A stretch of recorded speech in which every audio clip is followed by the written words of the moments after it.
and we will be looking at her entire body of work, the sort of writing she does, which is very much geared by her own lived experience. So I think this session is called Qisse of Time, and it's so very appropriate. I feel, in this age where we are so obsessed with time, so obsessed with doing things so quickly, like even I know that, infants, when they are when women are pregnant, they're getting their unborn children to listen to classical music so that they are born being, a prodigy Mozarts in the making.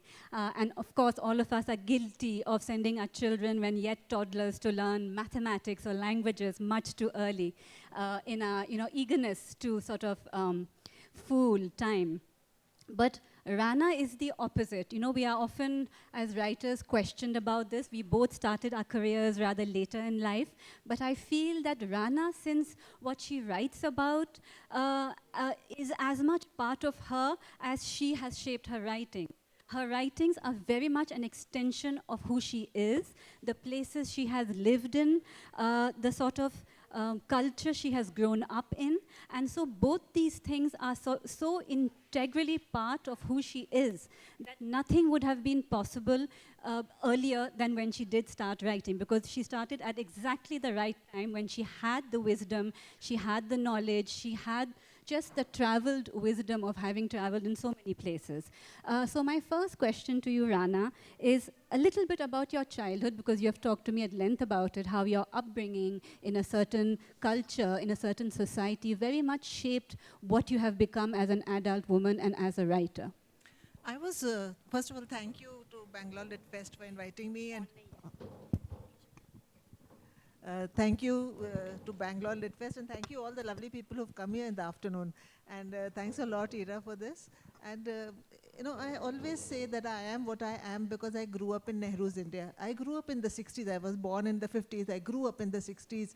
And that is what shaped my life, because there was a certain idealism in the air. We were all, very idealistic, very, like geared to how should I say, like service before self. It wasn't such a materialistic culture. We were more, into adab tehzeeb, like civilizational. And India is a civilizational legacy. So that is what we imbibed, and that is how I grew up. And as Ira says, I started writing at the age of 52. My first book was published at 55.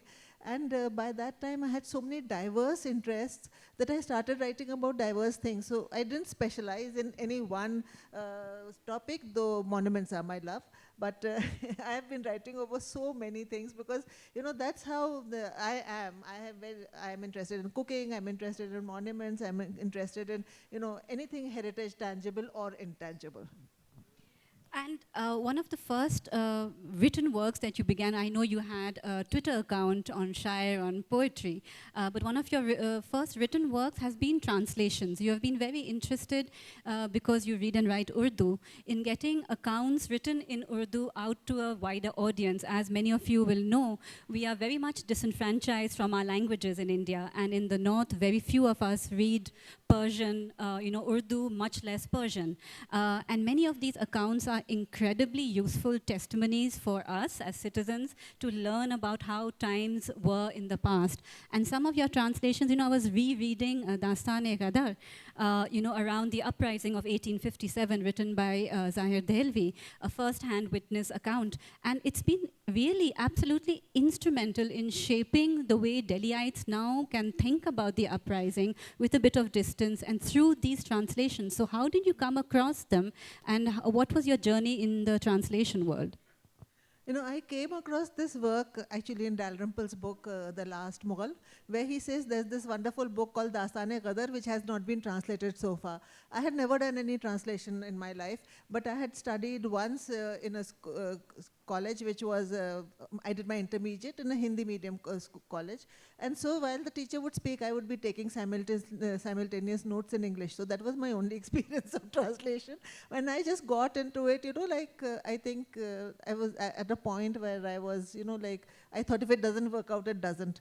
But, the reason why I did it apart from this was that when I started reading Dastan-e-Ghadar, I started translating, I realized that there was a world out there which was not known to people, because like social media being what it is, and there's a very different perception of the Mughals in the world today, which wasn't when we were growing up. And so I wanted to bring that ethos, that environment out into the, out into the public consciousness, so that you knew that, that bar a few incidents here and there was complete communal harmony. People were living. That's what Zahir Dehlvi describes. And the thing that one incident which he describes is it's called Basha ki Riaya Parvari, or the emperors, looking after his subjects, where Zahir Dehlvi describes two occasions, and Zahir Dehlvi was chased out of Delhi by the British.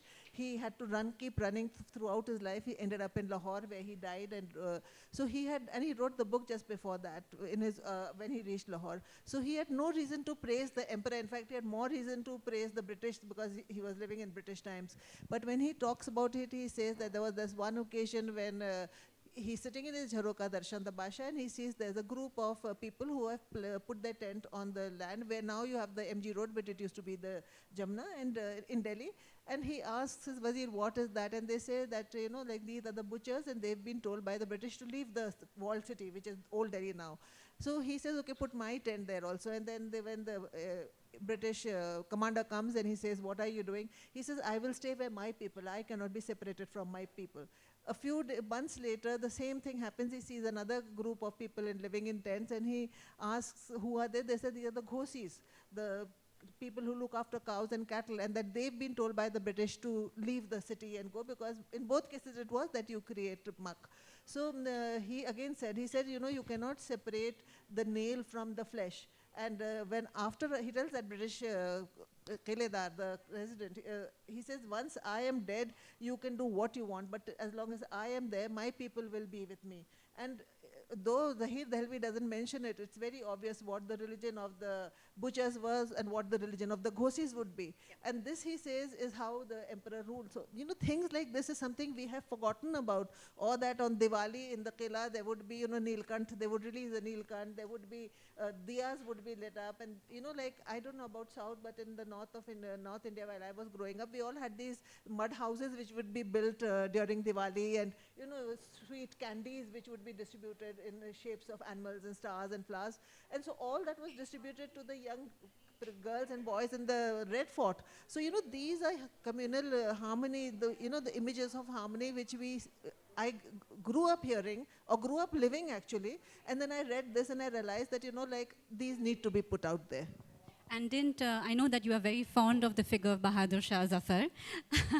And famously, when he was asked to lead the 1857 uprising, you have mentioned that he said that all of Hindustan are my children, the Hindus and the Muslims equally, don't let any harm come to them. So I know that you are particularly fond of this great figure. But you also took up the challenge of a much more scholarly work in the translation of Sir Saeed Ahmed's Asar-ul-Sanadid. So tell us something about how such a fundamentally important work was never translated, was never freely available, and how you took up something not really being, let us say, a trained scholar yourself. How did that happen?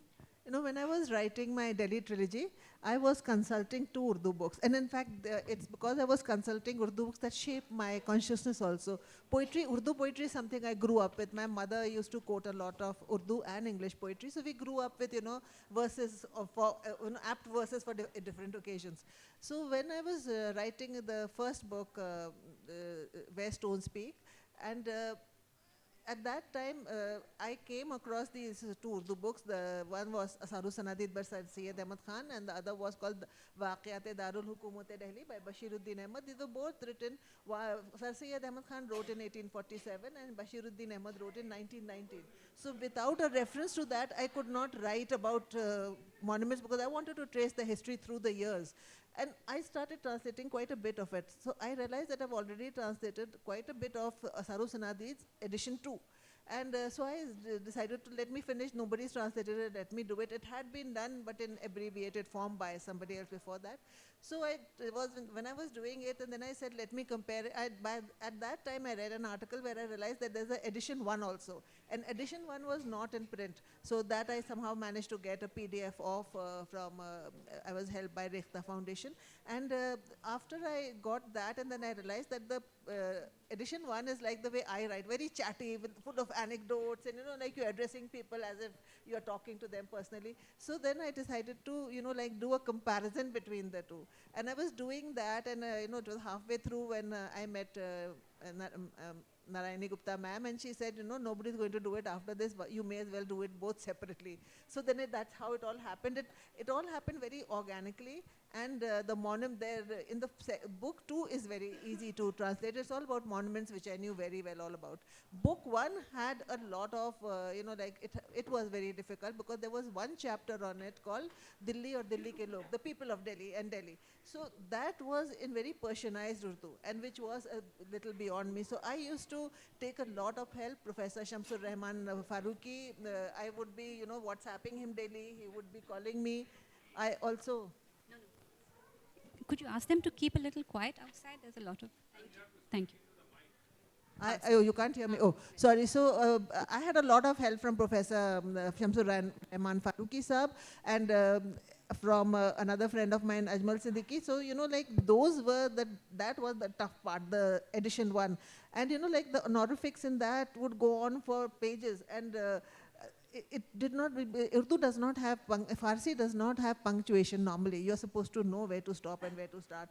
And so, I couldn't figure out, and then suddenly this one friend of mine who's an Urdu poet, I took it to her and I said, can you help me with this? And she started speaking it, and because she was a poet, she started speaking it in meter, and then she realized that there is a meter and this is how you do it. And so after that, it became easy. And it was, like the same thing said in Arabic, and Persian.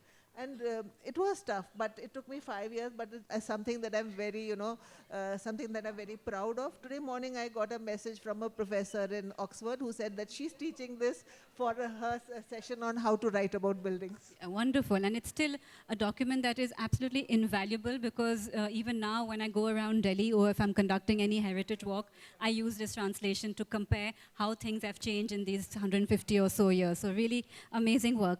But now that you're describing volume 2 especially, I can see a similarity between Sir Saeed Ahmed's work and your own trilogy in the sort of gossipy way in which you have written, in the best possible sense. So Rana has written this incredible trilogy of books on different neighborhoods of Delhi and the architecture, buildings around them. But it's much more than that. It's almost a sort of socio-political work in which she talks about the people who are living there. She is actually in interaction, in discussions with the locals who inhabit those spaces. She gets their points of view. She looks at each structure, tells you how much it has changed since when it was first built, and includes poetry where appropriate to sort of create that very lived, organic feeling of walking through those streets, as they would have been walked through in that time. So tell us, firstly, how are you writing City of My Heart and all these books about Delhi, which is not really, I have to say, your city? That's what I wanted to write about. And that architecture and monuments have always fascinated me ever since I was very young. And the first visit I made to Fatehpur Sikri, I still remember, wanting to know all the secrets that were inside various rooms and buildings and, all the paintings, etc. So that's how I've tried to write my book also. And you cannot you cannot take away the people from the building. Today we see them as, like they've been so sanitized that you just see a building, it doesn't appear as if anybody ever lived there, but I see them as living monuments of people having lived there, of, in the case of mosques or temples, people worship there. So it's their lived story as well as people who interact with it today. So I wanted to get all that there, and also I wanted to, the verses are part of, as you said, Shair, and something that I grew up with, and that's also how Urdu is, books in Urdu are written. So when I was writing, I was wondering that, the story of Delhi has been told many times, but how do I differentiate my writing? And so I used a lot of poetry in that, so that made it slightly different from the rest. And then as I started writing, I realized that the writings on Delhi before my trilogy were colonial.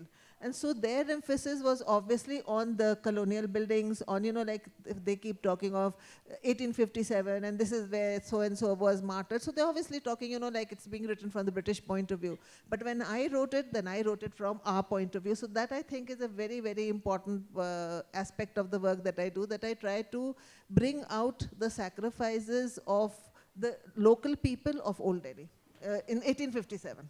Very true. Even the word martyr is so loaded, and depending on who is writing about who is a martyr and who is a rebel and who is a, yes, exactly.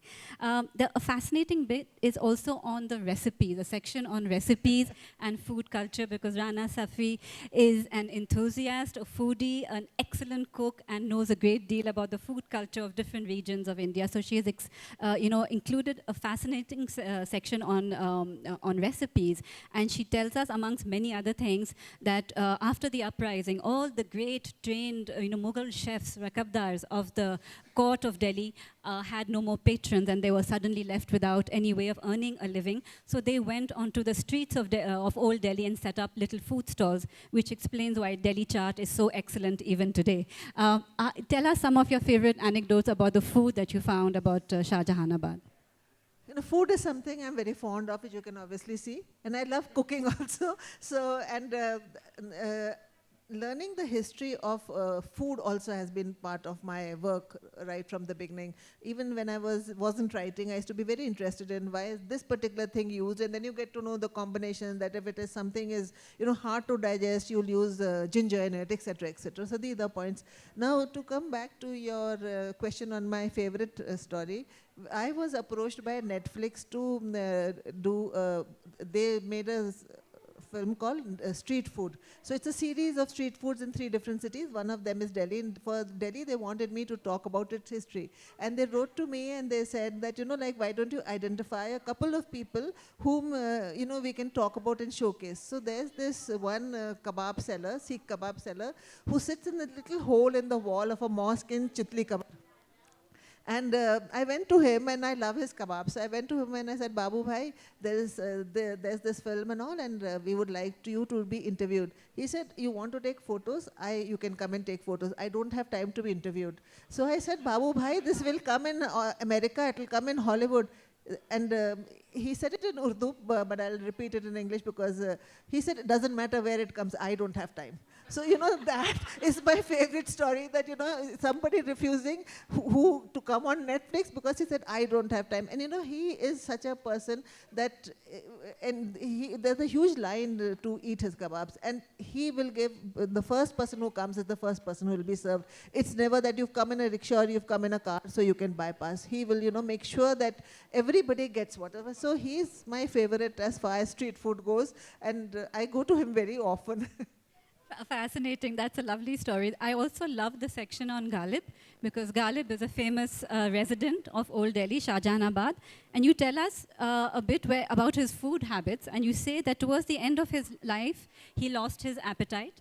But despite a diminished appetite, he was served korma made of 250 grams of meat every day, and the curry was served in separate bowls, and the meat was served in a separate bowl, and the pulka was soaked in curry and put in a third bowl. And then a few paise worth of dahi was also served in a bowl. So I love this bit, which brings such a famous poet so clearly to life. This is something that, my own grandfather would also do. So that's why, I could relate to it, that my grandfather, towards his old age, obviously could not eat much. So there would be korma cooked every day for him. And he would soak the roti, pulka, the top part of the pulka only, not the bottom part, which was thick, which in a curry, and then he would eat only that. But everything had to be cooked exactly he could make out. So something like that is Ghalib. And like Bahadur Shah also, in this City of My Heart, I've described that one of the sons of Bahadur Shah tried to poison him with a tiger's whisker. And after that, he became okay, but he had to, like a lot of this thing was used to make him bring it all out. And after that, he could never digest food, so he only ate bater ka shorma. Bater is quail. So all his life after that, he only lived on quail soup. But at his table, there would be over 300 dishes served. And he was very fond of, fond of cooking in the sense that he wasn't ruling anyway. It was the British who were ruling, so it was his time was spent either in poetry or things like that. So in one of the books, there's this lady who's the daroga or the superintendent of the kitchen, and she says that one day the Basha said, make karele ka halwa. Karela is bitter gourd.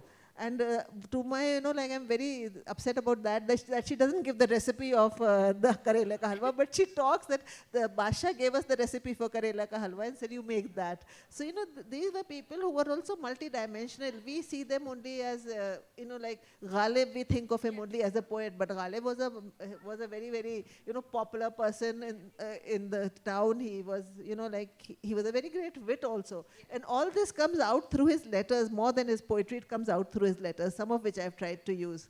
And today, Old Delhi is synonymous with food, which is something that I wanted to, contradict in the book, that there's much more to Old Delhi than just food. There is food, of course, and food is an important part of all our lives, but there's much more to Old Delhi than just food.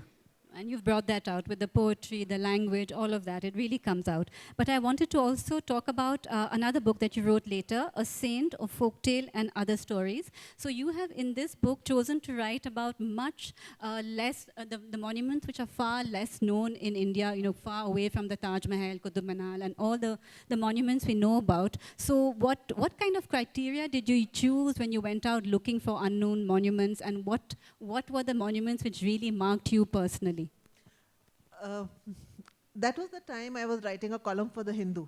And so I used to look out for places which were unknown. And the place that marked me and something that's very special to me is Burhanpur. Most of us know the Taj Mahal. We know that Mumtaz Mahal is buried there. But very few know that actually she died in Burhanpur, and her first burial was in Burhanpur in a park called the Deer Park, which is today in shambles. We had to, it's full of, grass up to the knees, and we had to really, scramble through it to reach the place where she was buried initially.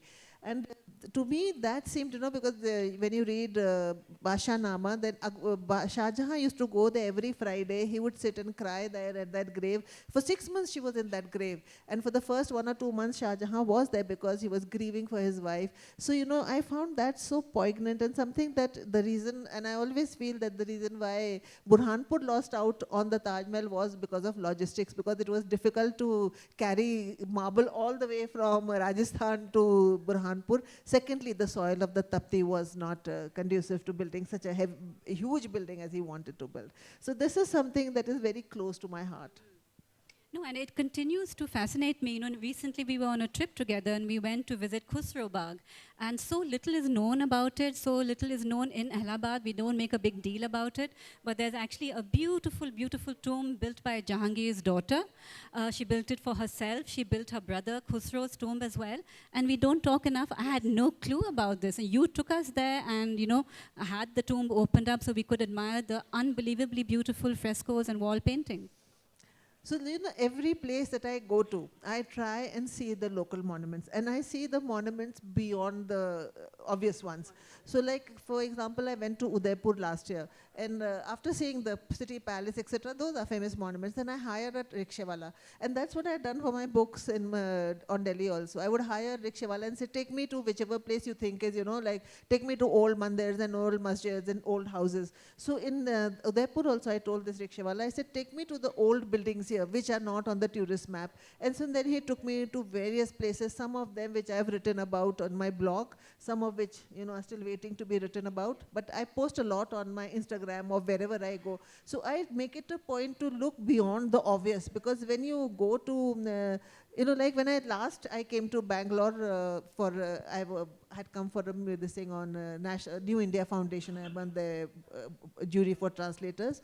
So I made a trip to Mysore to go and see that Darya Palace. I'm forgetting. Darya Daulat Bagh. Darya Daulat Palace, because I had been hearing about that the Battle of Polilur. So that's what I want to do. Bring things to life which have been forgotten by people, and bring it alive not just for itself but also for the people who lived and inhabited it. And one example of how dedicated and obsessed Rana is with her search for these kind of things. So when we were in Allahabad a few weeks ago, we packed in our days with a lot of visiting of monuments. And on our very last day when we were leaving, we had the choice between eating the very famous Allahabad kachoris and visiting a Sufi dargah. And guess which one we had to sacrifice? The kachori eating. I was horrified. But Rana said, kachori to kabhi bhi kha sakte hain. So that brings us to your book on In Search of the Divine, which I know is very close to your heart. Tell us a little bit about that book and why it means so much to you. No, as a believing Muslim, when I see the Islam that I grew up with, the Islam that I read, the Islam that I know about, and when I see the kind of misconceptions that there are today, so I wanted to write about them. And also, when I was writing about the dargahs, about Delhi monuments, a lot of Delhi monuments are dargahs. And so when I started going to the dargahs, I started meeting people then, and I realized that, this is the true essence of Islam, service before self, of, good behavior, akhlaq, of good deeds, iman, faith in God, tawakkul, and so I researched that, and I went to different cities. I came to Bangalore also, and there's a dargah here near the Bangalore fort, that Tipu Sultan's fort, where the Devi comes for darshan. Devi is brought for darshan to that dargah, and then she goes to wherever she goes. So these are stories of syncretism, which I like. And dargahs are the most syncretic, most egalitarian, and most welcoming and inclusive places that there are today in India. I'm not, they are beyond religion. And so I wanted to write about them, and I wanted to write about that the essence of Islam is actually brotherhood. And, a story we grew up hearing was that somebody once came to the Prophet, and to the Prophet's son-in-law, Hazrat Ali, and he asked him that, Ali, tell me something about your religion. Hazrat Ali was about to go on a journey, and he had already swung one foot over the, the horse, and the other foot was in the stirrup. And he just said, God is one and love his creatures. That's all. So, for me, that is the essence of every religion, that every religion you may call by different names, you may, you may go there by, you may do different things, but eventually the manzil or the goal of everybody is one. And so, I feel that it's futile to keep fighting in this lifetime. There's so many other things that we can do, we can love each other instead of, and, help each other, take things forward, take our knowledge forward, instead of just, That's so nice. And is there any one dargah which, thank you, that is a wonderful. That's a wonderful sentiment. Let me tell you that this is her lived reality. This is how she is. Rana, is there one dargah which was very overpowering for you, which was particularly spiritually charged, that you found more than any other? It's, I think, would be for me the first dargah that I went to as a child. For us, I belong to the Shia sect, and we've been going to dargahs right from childhood. So that is something that I've been traced in my book, In Search of the Divine, that first of all, the divine is within you. You just have to look inside yourself, and you'll find him, her, whatever you want to say. And ever since childhood, I've been going to a dargah of Hazrat Abbas, who was the son of Hazrat Ali. It's in Lucknow. So in Lucknow, there is this dargah called Chote Hazrat Ki Dargah. He is the son of Hazrat Ali, the younger brother of Imam Hussain. And in the Battle of Karbala, both the brothers were martyred. And so this dargah is something that is very close to me. Every time I go to Lucknow, that's the first place I visit.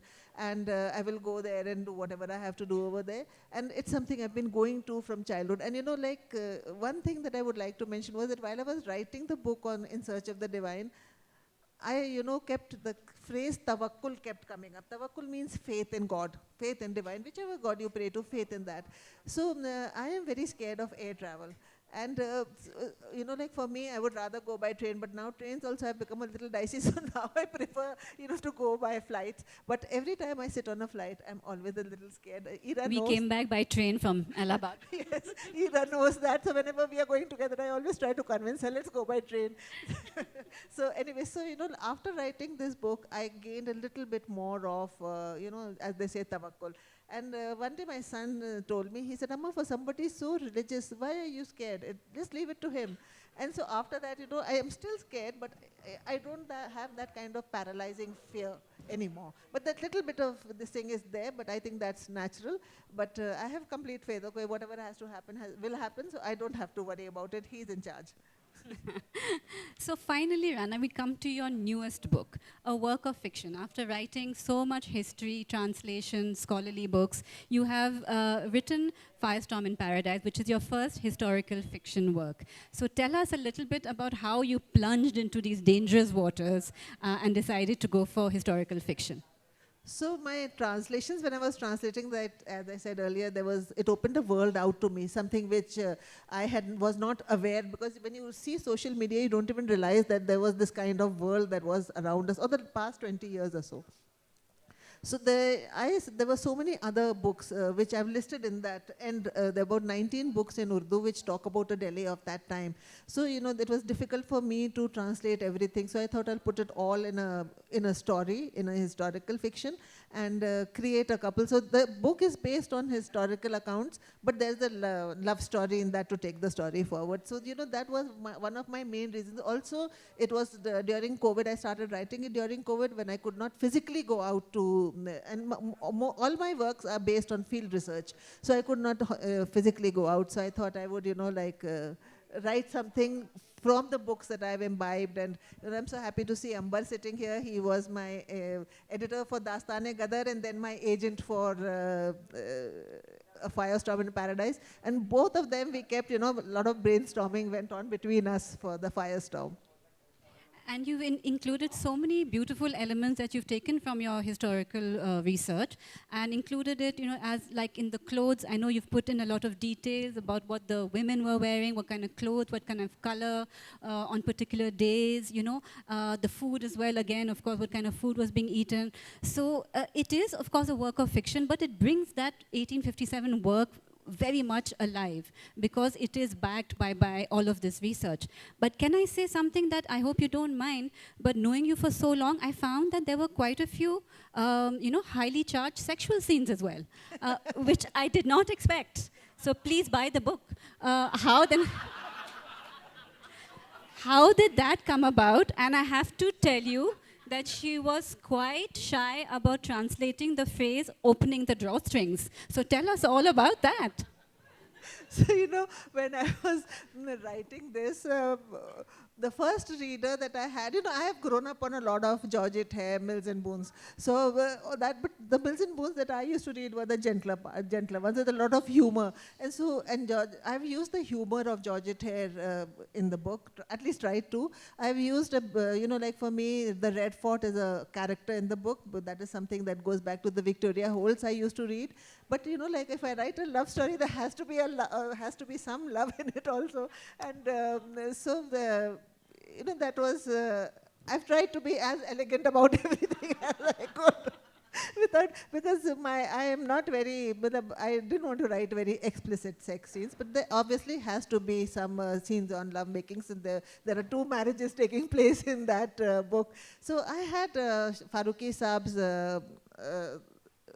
A Mirror of Beauty, in which he has described these. So I had that in the thing. And then I asked a friend of mine also for help.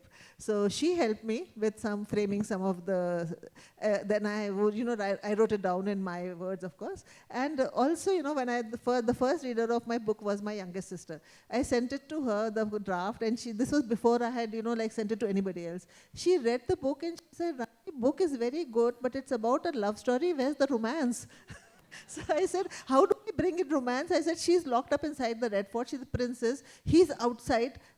I said, I know the Red Fort. The girls could not come out. She said, you are the writer. You make them come out. I said, I was, by that time I had become so possessive about Falak. That's the name of the heroine. I didn't want her to get into trouble, that if she goes out, she'll get caught, she'll get into trouble. So, I had all these kind of very possessive feelings. So then I found a way in which I could, do that. So that you'll have to read the book to find out how I bring about the romance in the book. And I can vouchsafe that it is all very delicately done, so you can all read it safely. And now that you've been tempted by fiction, Rana, do you plan to write more like this? Because it must be fairly liberating after being bound by the strictures of history writing and translation. At the moment, I'm working on 2 books on nonfiction. But after that, yes, after these two are over, I am thinking of writing either a sequel or something parallel in some other part of the country, because 1857 is the era that really fascinates me, because that is a watershed moment for India. It's especially North India, because the culture, everything, life and everything changed after 1857 for the people living, especially in what was called Hindustan in North India. And a lot of the violence came about Yes, around and that. how divide and rule came up, and so many things came up after that. So that is really a moment which needs to be talked about more than it is at the moment. Absolutely. Should we open to questions? Can we open for a couple of questions, please? There are people in the front.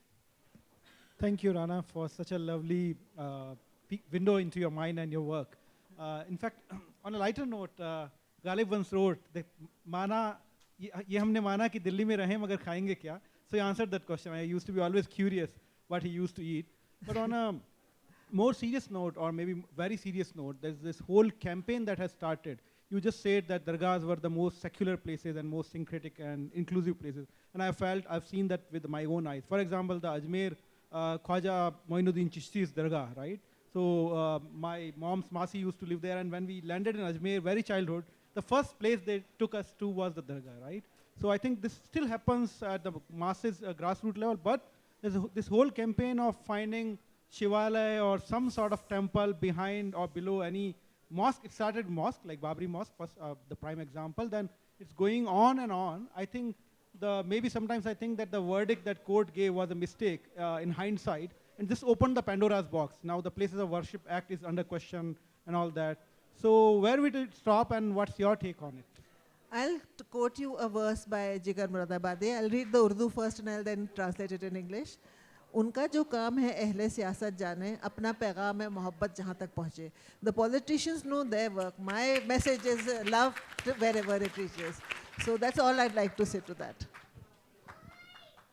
One more question, please. There's a lady in the front. Sorry, this isn't a question. This is just appreciation. Rana Appa, thank you so much. You wrote a very kind blurb for my book last year, and I have something for you that I need to give. Thank you. Thank so you. much.